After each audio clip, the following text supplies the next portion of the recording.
Hello दोस्तों, उम्मीद है आप सभी बहुत ही अच्छे होंगे और आप सभी की प्रिपरेशन भी बहुत ही अच्छे तरीके से चल रही होगी। तो फ्रेंड्स, आज के इस वीडियो में हम लोग यूजीसी नेट फर्स्ट पेपर में एग्जाम 2023 इसके साथ ही साथ करंट टाइम में जो आपका एग्जाम होने वाला है उसके भी पॉइंट ऑफ व्यू से 500 प्लस क्वेश्चन की जो हमारी सीरीज चल रही थी उसका ये पार्ट 14 है। और कल की डेट में मैंने आपको वीडियो नहीं प्रोवाइड किया था, उसके पीछे का मेन कारण था कि मेरे मुंह में छाला हो गया था। तो आपको पता ही है कि छाला अगर मुंह में होता है तो बोलने में थोड़ी दिक्कत होती है। लेकिन कुछ भी नहीं, थोड़ा थोड़ा करके मैं आपको क्वेश्चन कराऊंगा जो कि आपके लिए काफ़ी ज़्यादा हेल्पफुल रहेंगे। और सारे क्वेश्चन को आपको प्रैक्टिस सेट की तरह अटेम्प्ट करना है जैसे कि आप अटेम्प्ट करते आ रहे हैं। और क्वेश्चन से जुड़े जो इंपॉर्टेंट डिटेल्स होंगे या महत्वपूर्ण बिंदु होंगे उसको मैं आपको बताता हुआ चलूंगा। और ये सारे क्वेश्चन आपके प्रीवियस ईयर क्वेश्चन के ऊपर पूरी तरीके से बेस्ड है, तो इसलिए वीडियो को स्टार्टिंग से लेके एंड तक देखिएगा। और ये अपने आप में क्वेश्चन काफ़ी ज़्यादा हेल्प करने वाले हैं आपको अपने एग्जाम में। तो चलिए फ्रेंड, वीडियो को स्टार्ट करते हैं। तो यहाँ पर सबसे पहला क्वेश्चन आपके स्क्रीन पे है। तो लास्ट वीडियो में हमने 220 तक क्वेश्चन को कवर किया था। तो आज की इस वीडियो में हम जो है क्वेश्चन नंबर 221 से स्टार्ट करेंगे। और ये क्वेश्चन आपका लॉजिकल रीजनिंग से यहाँ पर लिया गया है और इसका आंसर आपको करना है। देखिए, यहाँ पर कथन अ और कथन ब दिया गया है, दोनों को हमें अच्छे से पढ़ना है। देन उसके बाद से नीचे दिए गए इन चार विकल्पों में से आपको अपना राइट आंसर कमेंट बॉक्स में बताना है। इसके साथ ही साथ आप देख पा रहे हैं कि मैंने इमोजी यहाँ पर नई लगा रखी है, तो आप कमेंट बॉक्स में लिख करके बताइएगा कि क्या इमोजी नई मैंने लगाया तो ठीक है। ऐसे ही मतलब मैं पीपीटी को या नोट्स को तैयार करूँ और आपको क्वेश्चन कराऊँ, या फिर से इमोजी मैं उसमें ऐड कर सकता हूँ। देखिए, कथन ए में दिया गया है यहाँ पर कि बोल लीजिए, हिंदी में लिखा गया है, ये सभी चिकित्सक जिनकी अनुज्ञप्तियां का मतलब लाइसेंस आप कह सकते हैं, निरस्त हो गई हैं, वे चिकित्सा कार्य हेतु अयोग्य हैं। कथन ब में बोला जा रहा है, वे सभी चिकित्सक जो चिकित्सा कार्य के लिए योग्य हैं उनकी अनुज्ञप्तियां अक्षुण्ण है। अक्षुण्ण का मतलब होता है स्थायी होता है आपका, ठीक है। तो इस तरीके से आप इसको समझ लेना है आपको, और इन दोनों कथनों को आपको समझना है। उसके बाद से अपना राइट आंसर बताना है कि ऑप्शन ए सही है, बी सही है, सी सही है या डी सही है। तो वीडियो को पॉज करिए और अपना राइट आंसर कमेंट बॉक्स में जरूर बताइए। देखिए, यहाँ पर इस क्वेश्चन का जो हमारा राइट आंसर हो जाएगा वो है आपका ऑप्शन नंबर बी, यहाँ पर राइट आंसर हो जाएगा। कथन व लिखा है, ये ब होगा आपका कथन ब, और कथन अ आपका प्रति परिवर्ती रूप है तथा दोनों कथन तार्किक दृष्टि से समतुल्य है। अब कैसे हैं इसको थोड़ा सा समझते हुए चलते हैं। आपने आंसर तो कर लिया होगा। कथन अ में बोला गया कि ये सभी चिकित्सक जिनकी अनुज्ञप्ति यानी कि लाइसेंस निरस्त हो गई हैं वे चिकित्सकीय कार्य हेतु अयोग्य हैं। सही बात है। जिन भी डॉक्टर के जो डॉक्टरी की लाइसेंस होती है, जो अपनी क्लिनिक्स खोल सकते हैं, हॉस्पिटल है, जो कुछ भी वो चला सकते हैं, तो उनके पास अगर लाइसेंस नहीं है, उनका लाइसेंस निरस्त कर दिया गया है, तो वो चिकित्सकीय कार्य हेतु क्या है, अयोग्य हैं। उनको जो है कोई भी क्लिनिक खोलने का किसी भी प्रकार का लाइसेंस नहीं है। तो ये तो आपका कथन पूरी तरीके से सही है। फिर उसके बाद कथन ब में बोला गया कि वे सभी चिकित्सक जो चिकित्सा कार्य के लिए योग्य हैं, तो उनकी जो अनुज्ञप्ति यानी कि लाइसेंस है वो अक्षुण्ण है यानी कि स्थायी है। तो सही बात है, अगर उनके पास लाइसेंस है तो वो स्थायी रूप से जो है अपने क्लिनिक्स को चला सकते हैं। तो दोनों तर्क अपने जगह क्या है, सही है, जिसके वजह से कथन ब और कथन अ का प्रति परिवर्ती रूप है तथा दोनों कथन तार्किक दृष्टि से समतुल्य है यानी उसके समान है। तो आई होप कि आपको समझने में कोई दिक्कत नहीं हुई होगी और आप सभी ने अपना राइट आंसर कमेंट बॉक्स में ऑप्शन नंबर बी बताया होगा। आइए अगला क्वेश्चन देखते हैं। अगला क्वेश्चन हमारा है यहाँ पर आपका टीचिंग एप्टीट्यूड से ये क्वेश्चन मैंने यहाँ पर लिया है, इसको आपको देख लेना है। अब देखिए, ये भी स्टेटमेंट्स के फॉर्म में यानी अभिकथन और कारण के रूप में क्वेश्चन आपका दिया गया है। अभिकथन ए में आपका दिया गया मूल्यांकन प्रणाली में नवाचार प्रयुक्त उपकरणों की, ये प्रयुक्त है आपका, कि विश्वसनीयता और वैधता संबंधी विषयों को प्रचुर मात्रा में सुरक्षित करना है। कारण आर दिया गया कि मूल्यांकन विफल हो जाता है अगर मूल्यांकन माध्यम विश्वसनीयता और वैधता की अपेक्षाओं की पूर्ति नहीं करते हैं। अब अभिकथन कारण को आपको अच्छे से समझना है जो कि यहाँ पर आपसे बोला जा रहा है, और उसके बाद से option A, B, C, D में से आपको अपना राइट आंसर कमेंट बॉक्स में बताना है। बहुत ही अच्छा क्वेश्चन है, अच्छे लेवल का है। अभिकथन कारण के क्वेश्चन आपको हर यूनिट में देखने को मिलते हैं, चाहे रिसर्च एप्टीट्यूड हो, चाहे टीचिंग एप्टीट्यूड हो, कम्युनिकेशन हो, आईसीटी, हर यूनिट में आपको ऐसे क्वेश्चन देखने को मिल जाएंगे। देखिए फ्रेंड्स, यहाँ पर इस क्वेश्चन का जो हमारा राइट आंसर हो जाएगा वो है आपका ऑप्शन नंबर ए, यहाँ पर राइट आंसर हो जाएगा। ए और आर दोनों सही है और आर ए की सही व्याख्या है, ये आपको यहाँ पर राइट आंसर लगाना था। ऑप्शन ए क्या है हमारा राइट आंसर। इसको थोड़ा सा मैं क्लियर कर देता हूं आप सभी के लिए। देखिए अभिकथन ए में यही बोला गया था कि जो मूल्यांकन प्रणाली है जो जिसमें नवाचार हो रहा है, यानी कि मूल्यांकन करने के अलग अलग तरीकों को अपनाया जा रहा है, उसमें प्रयुक्त उपकरणों की विश्वसनीयता और वैधता संबंधी विषयों को प्रचुर मात्रा में सुरक्षित करना होता है। यानी कि जो आपका एग्जाम कंडक्ट कराया जाता है वो पूरी तरीके से सुरक्षित हो। जैसे कि फॉर एग्जांपल पहले के समय में जब ऑफलाइन पेपर्स होते थे तो उसमें लीक, पेपर आउट हो जाना, इस तरीके के बहुत सारे केसेस देखने को मिलते थे। अभी सारा एग्जाम धीरे धीरे आपका ऑनलाइन मोड में हो गया। एनटीए का भी एग्जाम जो है आपका ऑनलाइन अब मतलब यूजीसी नेट का एग्जाम कंडक्ट कराया जाता है, और इसमें जो है पेपर आउट होने का और लीक होने का समस्या थोड़ा कम हो गया है। तो इसीलिए नवाचार जो है बेसिकली किस लिए होता है, आपका मूल्यांकन प्रणाली में विश्वसनीयता और वैधता संबंधी विषयों को प्रचुर मात्रा में सुरक्षित करना इसका उद्देश्य होता है। तो ठीक है, ये आपका सही है। फिर मूल्यांकन विफल हो जाता है अगर मूल्यांकन माध्यम विश्वसनीयता और वैधता की अपेक्षाओं की पूर्ति न करता हो। तो देखिए मूल्यांकन आपका पूरी तरीके से विफल हो जाएगा अगर वो मूल्यांकन माध्यम में जो है विश्वसनीयता और वैधता की अपेक्षाओं को पूरा नहीं करता हो। यानी कि जो वैधता निर्धारित की गई है, जो विश्वसनीयता उस पर जो है की जा रही है, अगर उस पर वो पूरी तरीके से खरा नहीं उतरता है तो आपका क्या है, मूल्यांकन विफल हो जाता है। तो कारण जो है आपका अभिकथन को एक्सप्लेन कर रहा है, और अभिकथन और कारण दोनों आपका सही है। सॉरी, यहाँ पर एक्सप्लेन करने की बात ही नहीं की जा रही है, बस ए और आर दोनों आपका सही है और आर ए की सही व्याख्या यहाँ पर दी जा रही है। तो ऑप्शन ए आपका क्या हो जाएगा, राइट आंसर। उम्मीद करता हूँ कि आप सभी ने राइट आंसर कमेंट बॉक्स में बताया होगा। आइए अगला क्वेश्चन देखते हैं। अगला क्वेश्चन हमारा है रिसर्च एप्टीट्यूड से ये क्वेश्चन आपका लिया गया है, और यहाँ पर देखिए पूछा क्या जा रहा है आपसे। पूछा जा रहा है, दो कथन दिए गए हैं, यहाँ पर नीचे दो कथन दिए गए हैं, और एक कथन एक है और कथन दूसरा आपका नीचे दिया गया है कि शोध में आईसीटी का प्रयोग एक अध्यारोपण है जिसे हतोत्साहित किया जाना चाहिए। कथन दूसरे में बोला जा रहा है कि शोधचार शास्त्र इसका अनुपालन एक अनिवार्य आवश्यकता है। अब दोनों कथनों को आपको अच्छे से समझ लेना है, देन उसके बाद से ऑप्शन ए, बी और सी, डी में से आपको अपना राइट आंसर बताना है।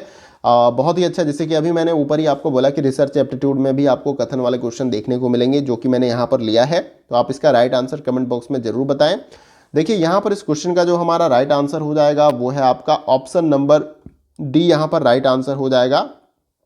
कथन पहला असत्य है लेकिन कथन दूसरा आपका सही हो जाएगा। कथन पहला असत्य है, कथन दूसरा आपका सही हो जाएगा। यानी शोध शास्त्र में, यानी शोध शास्त्र कह लीजिए, शोधाचर शास्त्र, और इसका अनुपालन एक अनिवार्य आवश्यकता है। तो ये तो अपने आप में आपका पूरी तरीके से सही हो जाएगा। और शोध में आईसीटी का प्रयोग एक अध्यारोपण है जिसे हतोत्साहित किया जाना चाहिए। ऐसा नहीं है, अध्यारोपण नहीं है, आप चाहो तो जो भी इंफॉर्मेशन एंड कम्युनिकेशन टेक्नोलॉजी या तकनीक है उनका इस्तेमाल भी कर सकते हैं और नहीं भी कर सकते हैं। ऐसा नहीं है कि जबरदस्ती कि आप इस्तेमाल ही करिए, ठीक है। तो यहाँ पर ये अध्यारोपण है और इसको हतोत्साहित करना चाहिए, ये बात बोली जा रही है। तो जबकि ये पूरी तरीके से आपका गलत हो जाएगा। जबकि शोधाचार शास्त्र में इसका अनुपालन, यानी कि जो नियम है, प्रोटोकॉल है, उनको फॉलो करना आपका अनिवार्य होता है। तो कथन दूसरा आपका सही और पहला गलत था, जिसकी वजह से हमारा ऑप्शन नंबर डी क्या हो जाएगा यहाँ पर, राइट आंसर। आइए अगला क्वेश्चन देखते हैं। अगला क्वेश्चन हमारा हायर एजुकेशन से है, और ये क्वेश्चन आपका मैचिंग वाला क्वेश्चन यहाँ पर है, इसको आपको सॉल्व करना है। और ये क्वेश्चन नंबर हमारा 224 है। एक तरफ सूची 1 में आपका उच्च शिक्षा में डिजिटल जो पहले हैं उसके बारे में दी गई हैं, और सूची 2 में उनका लक्ष्य, यानी कि इन पहलू का लक्ष्य क्या है वो दिया गया है दूसरे कॉलम में। तो पहले कॉलम को दूसरे कॉलम के साथ आपको मैच करना है। देन उसके बाद नीचे दिए गए इन 4 विकल्पों में से आपको अपना राइट आंसर कमेंट बॉक्स में बताना है। पॉज करिए, क्वेश्चन को सॉल्व करते हुए चलिए ईमानदारी के साथ। जितना अच्छे से आप क्वेश्चन को अटेम्प्ट करेंगे उतने ही अच्छे प्रकार से आप एग्जाम टाइम में भी क्वेश्चन को सॉल्व कर पाएंगे। तो आइए हम इसे मैच कर लेते हैं। देखिए सबसे पहले यहाँ पर क्या दिया गया है, सबसे पहले आपका यहाँ पर एनएडी दिया गया है। इसका फुल फॉर्म होता है नेशनल एकेडमिक डिपॉजिटरी। आपको याद रखना ये किसके साथ आपका मैच हो जाएगा, तो ये आपका तीसरे के साथ यहाँ पर मैच हो जाएगा। निर्गत करना, जमा करना, पहुंच और शैक्षिक सम्मान जैसे डिग्री, मार्कशीट इत्यादि की जांच। अब देखिए ये एक ऐसा प्लेटफॉर्म है, डिजिटल रूप से, पहले तो ऑफलाइन रूप से बहुत सारी चीज़ें जहां पर आप अपने डॉक्यूमेंट वगैरह जो भी है जमा करते थे, तो ये डिजिटल रूप में जो है आपका, यानी कि नेशनल एकेडमिक डिपॉजिटरी, जिसमें आप जो है अपने अंक पत्र, डिग्री, मार्कशीट जो है जमा कर सकते हैं, उसमें जाँच। तो ये इसका लक्ष्य है, आपका याद रखना है। फिर उसके बाद से एनडीएल है, यानी कि नेशनल डिजिटल जो है लाइब्रेरी, आपका एनडीएल का फुल फॉर्म हो जाएगा। वो किसके साथ मैच हो जाएगा, तो वो आपका चौथे के साथ यहाँ पर मैच हो जाएगा। सिंगल विंडो सर्च की सुविधा के साथ लर्निंग रिसोर्सेज के वर्चुअल रिपोजिटरी का फ्रेमवर्क, ये आपका है यहाँ पर एनडीएल। और आगे इसमें सी नंबर पे स्पोकन ट्यूटोरियल, तो ये किसके साथ आपका मैच हो जाएगा, तो ये आपका दूसरे के साथ मैच हो जाएगा। अपने आप ही विभिन्न फ्री और ओपन सोर्स सॉफ्टवेयर यहाँ पर ये सिखाता है स्पोकन ट्यूटोरियल। और फिर उसके बाद से यहाँ पर दिया गया है फोसिस, और इसका फुल फॉर्म भी मैं आपको बता देता हूँ। पहले ये आपका मैच हो जाएगा किसके साथ, ये पहले के साथ मैच हो जाएगा, शिक्षण संस्थानों में प्रोपराइटरी सॉफ्टवेयर पर निर्भरता कम करता है, ये आपका फोसिस जो है। और इसका जो फुल फॉर्म होता है, इसका नाम तो नहीं है, ये आपका FOSSE कह लीजिए, इस तरीके से FOSSEE आपका हो जाएगा। तो इसमें एफ का मतलब होता है फ्री, और उसके बाद and open sources software for education. तो पूरा इस तरीके से याद रखिएगा, free and open source software for education जो है इसका फुल फॉर्म आपका हो जाएगा। और ये पहले के साथ मैच हो जाएगा, शिक्षण संस्थानों में प्रोप्राइटरी सॉफ्टवेयर पर निर्भरता कम करता है ये आपका। तो आप देख लीजिए, जैसे हमने मैच किया उसके अकॉर्डिंग जो हमारा ऑप्शन ए यहाँ पर राइट आंसर हो जाएगा। तो अगर आपने ऑप्शन ए राइट आंसर बताया तो ये आपका सही आंसर हो जाएगा। उम्मीद करता हूँ कि आप क्वेश्चन को सॉल्व करते हुए चल रहे हैं। आइए अगला क्वेश्चन देखते हैं। अगला क्वेश्चन हमारा है क्वेश्चन नंबर 225, और ये क्वेश्चन आपका मैचिंग वाला है, और ये क्वेश्चन आपका रिसर्च एप्टीट्यूड से यहाँ पर लिया गया है। और देखिए यहाँ पर सूची 1 में क्या दिया गया है, सूची 1 में शोध के चरण यानी कि रिसर्च के जो स्टेप होते हैं, जब भी आप शोध कार्य करते हैं तो कुछ चरण होते हैं जिनको चरणबद्ध तरीके से फॉलो करते हुए आप रिसर्च को कंप्लीट करते हैं। और सूची 2 में यहाँ पर दिया गया आवश्यक सावधानियां, यानी कि इन चरणों में जो आवश्यक प्रिकॉशन या सावधानियां होती हैं उनको आप किस प्रकार से फॉलो करते हैं, वो सारी चीजें दी गई हैं। तो सिंपली आपको मैच करना है, उसके बाद से नीचे दी गई कूट के अनुसार यहाँ पर आपको चारों विकल्पों में से राइट आंसर बताना है। तो वीडियो को पॉज करिए और इसे मैच करिए। क्वेश्चन का लेवल ऐसा ही आपको एग्जाम में देखने को मिलेगा, जिस तरह का प्रश्न पूछा जाता है उसी टाइप का क्वेश्चन मैं आपको कराने का प्रयास कर रहा हूँ। अब देखिए, आइए हम इसे मैच करते हैं। सबसे पहले क्या दिया गया है आपका, समस्या का निर्माण। तो ये किसके साथ आपका मैच हो जाएगा, तो ये आपका यहाँ पर चौथे के साथ आपका मैच हो जाएगा। 7-6 पदों पर केंद्रित विषय आपका समस्या का निर्माण होता है। ये देखिए आपका सीरियल वाइज से चरण नहीं दिए गया, शोध के चरण में से कुछ स्टेप्स उठाए गए हैं और इन्हीं को आपको मैच करना है। अब दूसरे नंबर पे यहाँ पर परिकल्पना बनाना दिया गया है, तो किसके साथ मैच हो जाएगा, ये आपका फिर तीसरे के साथ यहाँ पर मैच हो जाएगा। असंबंधित चरों का असंदिग्ध नामपत्रण जो है आपका परिकल्पना यानी हाइपोथेसिस बनाना आपका होता है। फिर उसके बाद से यहाँ पर शोध अभिकल्पना, ये शोध हो जाएगा आपका, टाइप में मिस्टेक है। शोध अभिकल्पना ये किसके साथ मैच हो जाएगा, ये दूसरे के साथ मैच हो जाएगा। आंतरिक वैधता के इष्टतम सुनिश्चित जो है आपकी शोध अभिकल्पना होती है। और डेटा विश्लेषण किसके साथ मैच हो जाएगा, ये आपका पहले के साथ। प्रयोग की गई तकनीकी की उपयुक्तता, ये आपका डेटा विश्लेषण होता है। तो सिंपली आपने मैच कर लिया और उसी के अकॉर्डिंग जो है आपको क्या करना है, अपना चारों विकल्पों में से राइट आंसर देख लेना है। जैसे हमने मैच किया उसके अकॉर्डिंग हमारा ऑप्शन नंबर सी क्या हो जाएगा, यहाँ पर राइट आंसर हो जाएगा। अब देखिए, सामान्य जो शोध के स्टेप्स होते हैं उनको भी आपको याद रखना है। यहाँ पर तो बीच से कुछ स्टेप्स उठाए उन्होंने और दे दिया मैचिंग के लिए। सबसे पहले आपका आता है शोध विषय का चुनाव, यानी किस विषय किस टॉपिक पे आप जो है रिसर्च करना चाहते हैं। आपका सब्जेक्ट अलग अलग होता है और अपने ही विषय से आप कुछ टॉपिक्स को उठाते हैं और उन पर आप क्या करते हैं, रिसर्च करने का प्रयास करते हैं। और रिसर्च के बारे में मैंने पहले भी आपको बता रखा है, समस्या समाधान के लिए, नए तथ्यों की खोज के लिए, जानकारी के लिए इस तरीके से रिसर्च किया जाता है। फिर दूसरा जो स्टेप होता है, पहले तो शोध विषय का चुनाव, दूसरा स्टेप क्या होता है, शोध समस्या को जानने के लिए उस क्षेत्र का सर्वेक्षण। मान लीजिए किसी बीमारी पे या किसी और चीज पे आप जो है रिसर्च कर रहे हैं, तो आपने तो विषय का चुनाव कर लिया, फिर उस विषय से संबंधित जो ग्राउंड पे चीजें हैं, जो समस्याएं हैं, उनको जानने के लिए आप क्या करते हैं, सर्वेक्षण यानी कि सर्वे करते हैं। फिर उसके बाद से तीसरे नंबर पे संदर्भ ग्रंथ सूची का आप निर्माण करते हैं। फिर चौथे नंबर पे समस्या को परिभाषित या निर्मित करते हैं, एक्चुअल में आखिर प्रॉब्लम क्या है। और नेक्स्ट जो स्टेप है इसमें समस्या के तत्वों का विभेदीकरण और रूपरेखा, उसके रूपरेखा को आप निर्मित करते हैं। फिर उसके बाद से आंकड़ों से प्रत्यक्ष या अप्रत्यक्ष संबंधों के आधार पर समस्या के तत्वों का वर्गीकरण, फिर समस्या के तत्वों के आधार पर आंकड़ों तथा प्रमाणों का निर्धारण। इस तरीके से आपका जो है रिसर्च का ये स्टेप जो है आपका अलग अलग जो है जो भी शोध करता रहे हैं या फिर फिलोसोफर कह लीजिए, तो उनके अनुसार शोध के अलग अलग तरीके से चरण यहाँ पर दिए गए हैं। तो उसको आपको एक बार सामान्य तरीके से याद रखना है कि कैसे जो है उसका चरण जो है प्रोसेस है आपका रिसर्च करने का।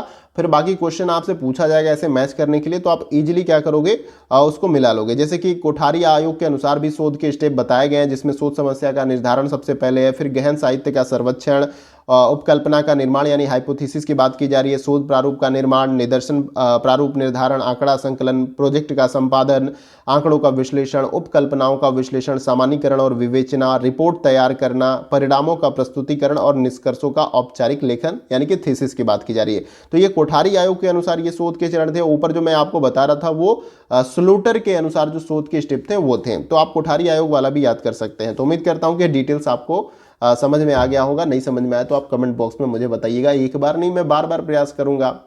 ठीक है, तो आइए अगले क्वेश्चन को देखते हैं।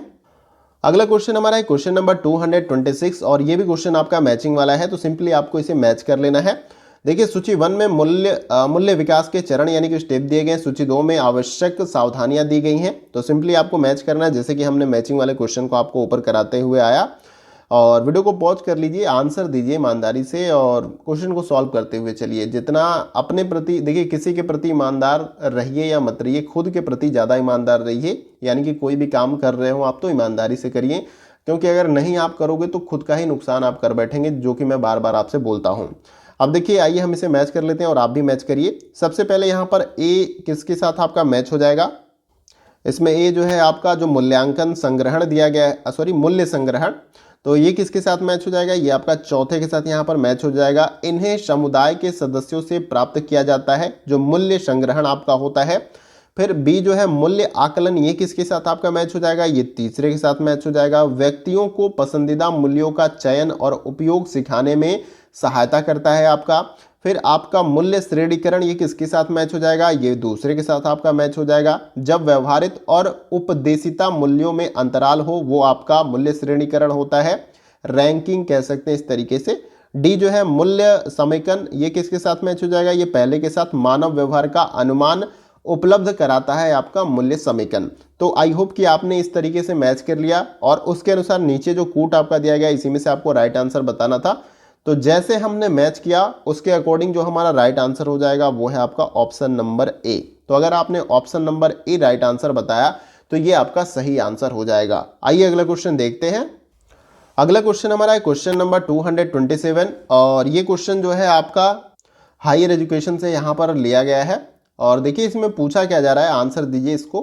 भारत में प्राच्य यानी कि प्राचीन देशज अधिगम कार्यक्रम के अंतर्गत ये आपका हो जाएगा। के अंतर्गत अधिगमनकर्ता की भूमिका सापेक्षिक रूप से अधिक क्या होगी? ये आपको इन चारों विकल्पों में से बताना है कि सक्रिय मानी जाती थी या निष्क्रिय मानी जाती थी या फिर तटस्थ मानी जाती थी या प्रच्छन्न मानी जाती थी। यानी कि भारत में प्राचीन समय में, ठीक है, प्राच्य देशज अधिगम कार्यक्रम के अंतर्गत जो अधिगम या लर्निंग का जो पूरा करिकुलम चलता था आपका प्राचीन समय में, उसके अंतर्गत अधिगमनकर्ता की भूमिका सापेक्षिक रूप से अधिक क्या होती थी? सक्रिय मानी जाती थी, निष्क्रिय मानी जाती थी, तटस्थ मानी जाती थी या प्रच्छन्न मानी जाती थी। यानी कि प्रच्छन्न का मतलब साइलेंट।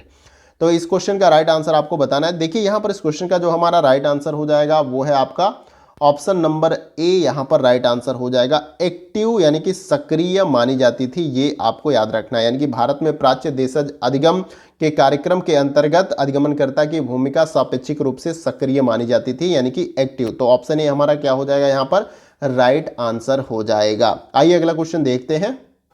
अगला क्वेश्चन हमारा है क्वेश्चन नंबर 228 और ये क्वेश्चन आपका यहाँ पर लॉजिकल रीजनिंग से लिया गया है आपका LR।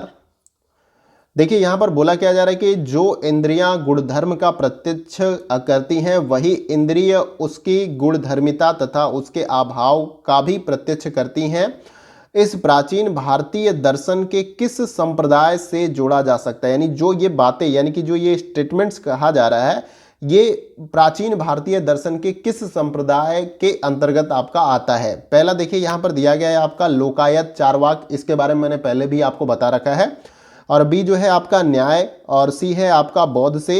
फिर डी आपका दिया गया उत्तर मीमांसा से। तो ये किस जो है भारतीय दर्शन से आपका संबंधित है ये आपको बताना है।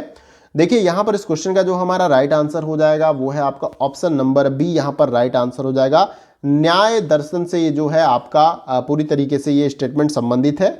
तो अब इसके बारे में कुछ डिटेल्स को भी आपको याद रख लेना है। जैसे कि यहाँ पर जो स्टेटमेंट दिया गया है कि इंद्रिय गुणधर्म का प्रत्यक्ष करती है वही इंद्रिय उसकी गुणधर्मिता तथा उसके अभाव का भी प्रत्यक्ष करती है। इसे जो है प्राचीन भारतीय दर्शन के न्याय संप्रदाय से जोड़ा जा सकता है। और याद रखना है आपको कि न्याय दर्शन भारतीय दर्शन के ज्ञान मीमांसा की दृष्टि को सर्वाधिक महत्वपूर्ण दर्शन आपका होता है। और प्राचीन न्याय के संस्थापक जो है गौतक के अनुसार जो है ये बातें बताई गई थी कि प्रत्यक्ष इंद्रिया तथा विषय के सन्निकर्ष से उत्पन्न होने वाला वह ज्ञान है जो अव्यय अपदेश व्यवसायत्मक तथा अव्यभिचारी होता है। ये आपको याद रखना है। तो ये है आपका न्याय दर्शन से संबंधित ये जो स्टेटमेंट्स था आपका। तो ऑप्शन बी अगर आपने राइट आंसर बताया तो ये आपका सही आंसर हो जाएगा। आइए अगला क्वेश्चन देखते हैं। अगला क्वेश्चन हमारा है क्वेश्चन नंबर 229 और ये क्वेश्चन आपका अभिकथन और कारण वाला है और ये क्वेश्चन आपका कम्युनिकेशन वाले यूनिट से लिया गया है। अभिकथन ए में दिया गया कि जो संदेश स्वीकार करते हैं और इस प्रक्रिया में स्वयं प्रभावित हो जाते हैं उनको श्रोता निर्दिष्ट किया जाता है। कारण आर दिया गया कि एक व्यक्ति या दूसरे अन्य व्यक्ति जो संदेश को सुनते, देखते और पढ़ते हैं श्रोता कहलाते हैं। अब अभिकथन और कारण को आपको समझना है। उसके बाद से ऑप्शन ए, बी, सी और डी में से अपना राइट आंसर कमेंट बॉक्स में बताने का प्रयास करना है। तो वीडियो कंटिन्यूअस चलेगी, आप पॉज करके अपना राइट आंसर बताइए। देखिए यहाँ पर इस क्वेश्चन का जो हमारा राइट आंसर हो जाएगा वो है आपका ऑप्शन नंबर ए, यहाँ पर राइट आंसर हो जाएगा। ए और आर आपका दोनों सही है और आर ए की सही व्याख्या, यानी जो संदेश स्वीकार करते हैं और इस प्रक्रिया में स्वयं प्रभावित हो जाते हैं उनको श्रोता निर्दिष्ट किया जाता है, यानी श्रोता के रूप में जाना जाता है। यानी संदेश को स्वीकार करते हैं यानी कि सामने वाले की तरफ से कुछ भी विचार दिए जा रहे हैं, लेक्चर दिए जा रहे हैं या फिर भाषण दिया जा रहा है, तो वो क्या करते हैं, उन संदेश को स्वीकार करते हैं और इस प्रक्रिया में स्वयं प्रभावित हो जाते हैं। यानी उनकी बातों से कौन प्रभावित होता है, यानी मोटिवेशनल स्पीकर के द्वारा अगर कोई बातें या अच्छी बातें या विचार आपको बताई जाती है तो उसको आप क्या करते हैं, स्वीकार करते हैं और उसके दौरान क्या करते हैं, स्वयं को प्रभावित भी आप करते हैं, उनको श्रोता निर्दिष्ट किया जाता है। तो ये आपका तो सही हो जाएगा। और एक व्यक्ति या दूसरे अन्य व्यक्ति जो संदेश को सुनते हैं, देखते हैं और पढ़ते हैं वो श्रोता कहलाते हैं। सही बात है, एक व्यक्ति या दूसरे अन्य व्यक्ति जो संदेश को सुनते हैं, देखते हैं या पढ़ते हैं वो आपका श्रोता कहलाते हैं। तो यहाँ पर कारण अभिकथन दोनों सही है और कारण अभिकथन को एक्सप्लेन भी कर रहा है, तो इसलिए ऑप्शन ए क्या हो जाएगा हमारा राइट आंसर। आइए अगला क्वेश्चन देखते हैं। अगला क्वेश्चन हमारा है क्वेश्चन नंबर 230 और ये वीडियो का हमारा लास्ट क्वेश्चन होगा। छाले की वजह से मैं कंटिन्यूअस और भी क्वेश्चन नहीं करा पा रहा हूँ, लेकिन मैं कोशिश करूंगा कि ज़्यादा से ज़्यादा आपको क्वेश्चन कराया जाए। और आपका 2022 वाले क्वेश्चन भी टाइप हो रहे हैं और जल्द ही आपको इन पर भी आपको वीडियो मिल जाएगा। 2022 में आपके जितने भी पेपर हुए हैं उनके सारे क्वेश्चन मैं आपको विथ जो इंपॉर्टेंट डिटेल है, जैसे कि मैं ये करा रहा हूँ, वो आपको कराऊंगा। अब देखिए यहाँ पर ये क्वेश्चन टीचिंग एप्टीट्यूड से है और ये आपका स्टेटमेंट के फॉर्म में दिया गया है। तो स्टेटमेंट 1 में यानी कथन पहले में दिया जा रहा है कि छात्रों के विकल्पों का परीक्षण करने के लिए उत्साहित करने वाला कक्षा का संवाद प्रत्यक्ष अनुदेशन का एक उदाहरण है। कथन दूसरे में बोला जा रहा है कि पूछताछ का मतलब शिक्षक का छात्रों को विस्तार पूर्वक उत्तर देने के लिए जो है उत्साहित करने वाला कथन है। तो दोनों कथन को आपको समझ लेना है जैसा कि नीचे बोला जा रहा है और ऑप्शन ए, बी, सी और डी में से आपको अपना राइट आंसर कमेंट बॉक्स में बताना है।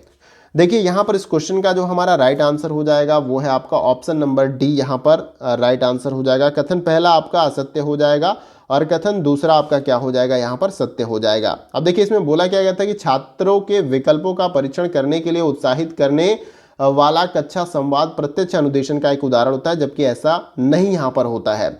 और कथन दूसरा हमारा कैसे सही हो जाएगा कि पूछताछ का मतलब शिक्षक का छात्रों को विस्तार पूर्वक उत्तर देने के लिए जो है उत्साहित करने वाला ये कथन आपका हो जाएगा। मतलब अगर कोई टीचर कोई क्वेश्चन आपसे पूछ रहा है, किसी कोई भी टॉपिक पढ़ा रहा है उससे संबंधित कोई क्वेश्चन पूछ लिया जा रहा है, तो उसका मतलब ये होता है कि शिक्षक का छात्रों को विस्तार पूर्वक उत्तर देने के लिए उत्साहित किया जा रहा है, यानी एक तरीके से प्रोत्साहित किया जा रहा है। अगर कुछ कमी होगी उसको बताने में तो ऐसा नहीं कि हम उसको डांटेंगे, हाँ आप अच्छा कर रहे हो और भी उसमें जो है सुधार की गुंजाइश है, तो उत्साहित करना है आपको कि ताकि वो आपसे प्रश्न पूछें। तो यहाँ पर कथन दूसरा सही हो जाएगा, जिसकी वजह से हमारा ऑप्शन नंबर डी क्या हो जाएगा यहाँ पर राइट आंसर। अगर आपने ऑप्शन डी राइट आंसर बताया तो ये आपका सही आंसर हो जाएगा। तो आज का ये जो सेशन है यहाँ पर आपका कंप्लीट होता है। छाले की वजह से मैं आगे और भी क्वेश्चन कराना चाहता हूँ लेकिन करा नहीं पा रहा, लेकिन मैं प्रयास करूँगा ज़्यादा से ज़्यादा आपको क्वेश्चन कराऊँ ताकि आप पेपर वन में जो है आप ज़्यादा से ज़्यादा स्कोर जो है यहाँ पर कर पाएँ। और मैं प्रयास भी कर रहा हूँ, आप देख पा रहे हैं हर यूनिट से आपको क्वेश्चन करा रहा हूँ और अच्छे लेवल के क्वेश्चन करा रहा हूँ। और डिमांड जैसा कि आपकी थी डीआई वाला यूनिट आपका है तो उस पर भी क्वेश्चन टाइप हो चुके हैं, वो भी क्वेश्चन और जो यहाँ पर ये जो आपका मैथमेटिकल एप्टीट्यूड वाला यूनिट है इससे भी क्वेश्चन टाइप हो चुके हैं। तो इसमें मिक्सअप रहेगा, डीआई का एक होता है जिससे 5 क्वेश्चन आपसे पूछे जाते हैं, और मैथमेटिकल एप्टीट्यूड में आपके जो चैप्टर अलग अलग है, परसेंटेज हो गया और भी सारे चैप्टर हैं, और एक आध क्वेश्चन रीजनिंग के पूछ ले जाते हैं। तो वो सारे क्वेश्चन आपको मैं कराऊंगा 2021 के बाद के जितने प्रीवियस ईयर क्वेश्चन है उसी क्वेश्चन में से आपको कराऊंगा। और वैसे ही क्वेश्चन आपको देखने को मिलेंगे, नाम बदल जाएंगे, कॉन्सेप्ट सेम वही रहेगा, उसमें आपको शब्दों में हेर फेर कर दिया जाएगा। इसलिए मैं आपको कहता हूं कि प्रीवियस ईयर के क्वेश्चन पेपर जो है आप सॉल्व करिए। डीआई के सारे क्वेश्चन अगर आप सॉल्व कर लेते हैं प्रीवियस ईयर के 2020 के बाद से, मैंने बोला आपको, तो आप अपना डीआई का क्वेश्चन बना लेंगे। 5 क्वेश्चन होता है, 10 नंबर आपका यहां से बन जाएगा। फिर उसके बाद मैथमेटिकल एप्टीट्यूड को आप प्रीवियस ईयर से कवर कर लेते हैं तो ये भी 5 क्वेश्चन आपका यहाँ पर आता है, ये भी आपका 10 नंबर यहाँ से कवर हो जाएगा। उसके बाद से रीडिंग कॉम्प्रिहेंशन का आपका होता है यहाँ पर गद्यांश वाला जो आपका होता है चैप्टर, तो उससे यहाँ पर 5 क्वेश्चन पूछे जाते हैं। 5 क्वेश्चन मैं लिख देता हूँ, ये भी आपका 10 नंबर कवर हो जाएगा प्रीवियस ईयर से। प्रीवियस ईयर में इतने पैराग्राफ दिए हुए, कुछ नए तरीके से भी पूछा जाएगा, लेकिन सॉल्व करने का जो तरीका है वो आप प्रीवियस ईयर से ही पता कर सकते हैं। तो 10 आपका 20 हुआ, 30 हुआ, और भी यूनिट्स हैं जिनको आप प्रीवियस ईयर से कवर से 30-40 नंबर तो आप प्रीवियस ईयर से अगर अच्छे से कवर करते हैं तो कवर कर जाएंगे। और 60 से 70 नंबर जो है आपका अच्छा स्कोर माना जाता है, उससे और ऊपर जाएंगे तो और भी अच्छा स्कोर वो माना जाएगा, ऐसी बात नहीं है। तो मैक्सिमम जितना आप प्राप्त कर सकते हैं वो अच्छी बात है, और कम से कम तो 60-70 तक आपको पेपर 1 में अपने स्कोर को बनाना ही बनाना है। बाकी अपने सेकंड पेपर में आप और भी बेहतर करके अपने टोटल ऑल ओवर स्कोर को बेहतर करिए, ताकि नेट के साथ जेआरएफ आपका क्लियर हो जाए। तो उम्मीद है कि सेशन आप सभी को पसंद आया होगा, और कहीं से भी ये वीडियो अच्छा लगे तो आप वीडियो को लाइक करिएगा। आपके लाइक से काफ़ी ज़्यादा हमें मोटिवेशन मिलता है, ताकि हम पॉजिटिव वे में, कितना भी तकलीफ होता है अपने आप को, तो भी हम कंटिन्यूअस आपके बारे में सोचते रहते हैं, काम करते रहते हैं, ताकि आपको ज़्यादा से ज़्यादा हेल्प किया जाए। जितना ज़्यादा लोगों को या विद्यार्थियों को या दोस्तों को मदद मिल पाए उतना हम प्रयास करते हैं कि मिल जाए। और लाइक करिए सपोर्ट करने के लिए, ताकि हमारा उत्साह बना रहे। शेयर करिए दोस्तों के साथ अपने, ताकि इनको भी हेल्प मिल सके। चैनल पे अगर आप नए हैं तो चैनल को सब्सक्राइब करिएगा, और उसके बगल में जो बेल आइकन का बटन होता है उसको आपको प्रेस कर लेना है ऐसी ही इंपॉर्टेंट वीडियो के नोटिफिकेशन को पाने के लिए। और जो भी एनटीए के द्वारा या यूजीसी नेट के द्वारा जो भी अपडेट दी जाती है ऑथेंटिक वे में, वो भी मैं आपके साथ साझा करता हूं। और हायर एजुकेशन से जुड़ी जो भी नई अपडेट निकल कर आती है वो भी मैं आपके साथ साझा करता हूं। तो अगर अपडेट भी आप देखते हो तो भी चैनल के साथ आप जुड़ सकते हो, आपको निश्चित रूप से जो है यहाँ पर लाभ मिलेगा। देखिए अभी बोलते बोलते थोड़ी सी जलन, जैसे छाले में क्या होता है कि जलन थोड़ा सा होने लगता है, तो वो महसूस हुआ, थोड़ा इसकी वजह से ब्रेक हो गया उसमें। तो कोई बात नहीं है, वो ठीक हो जाएगा, मैंने दवा ले लिया है, तो 1-2 दिन में वो सही हो जाएगा। बाकी कोशिश मैं करूंगा कंटिन्यूअस आपको क्वेश्चन कराता रहूं। तो फ्रेंड्स आज के वीडियो में बस इतना ही, फिर मिलते हैं अगले वीडियो में कुछ और इंपॉर्टेंट क्वेश्चन के साथ। तब तक के लिए जय हिंद, जय भारत।